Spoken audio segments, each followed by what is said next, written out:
Si l'avion avait été écologique, ou si on pouvait voyager sur le dos d'un oiseau géant, alors je me serais pas pris la tête. Je serais parti au Japon par les airs. Et j'y serais arrivé en quelques heures. Peut-être un peu plus à dos d'oiseau. Mais en renonçant à l'avion, je découvre un autre type d'aventure. Ça y est, c'est le grand jour. Et dans quelques heures, je pars au Japon en train, en bus et en ferry, en traversant le continent eurasiatique. Et si finalement, la contrainte écologique devenait une opportunité pour vivre un voyage encore plus exceptionnel?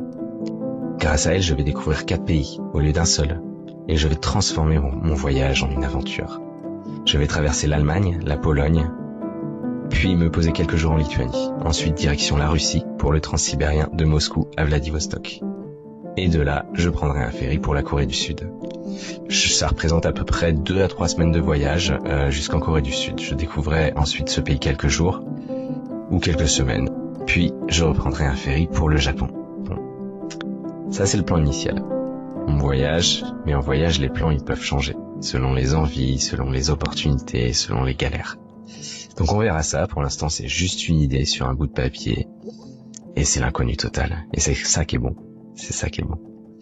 Je sais pas exactement ce que je vais trouver sur mon passage.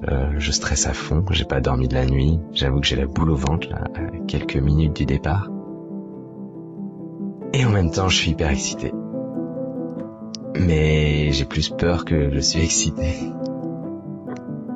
Dans quoi je m'embarque, putain. Pourquoi j'entreprends un tel voyage? Déjà parce que j'ai envie d'aller au Japon. Ça fait des années que ce pays m'attire et m'intrigue. Parce que culturellement, il est si différent de nous.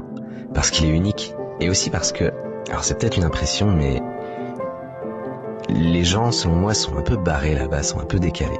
Et moi, en fait, j'adore les gens décalés, j'adore les gens qui sont dans l'absurde. Et puis enfin, pour les paysages sont juste incroyables au Japon. J'adore les volcans, j'espère pouvoir randonner autour des volcans. Et puis je pars sans avion pour concilier mon envie d'aller au Japon et mes convictions écologiques. L'impact carbone de mon trajet sera 3 fois moins important que si j'étais parti en avion. Je pars aussi parce que j'ai envie de vivre concrètement ce que représente un trajet aussi lointain sans avion. Je veux reconsidérer l'échelle géographique des territoires. Je veux voir les paysages défiler. Je veux sentir les variations de température. Je veux vivre progressivement le décalage horaire. Je vais traverser quand même 8 fuseaux horaires pendant mon voyage, petit à petit. Et puis enfin, je fais ce voyage parce que je veux montrer que d'autres façons de partir loin existent. Montrer que ce voyage, il est possible pour celles et ceux qui ont le temps et la possibilité, bien sûr. Et pourquoi pas inspirer d'autres personnes à effectuer ce même voyage. Bon bah ça y est, on y est. C'est le départ dans à peine 1 heure.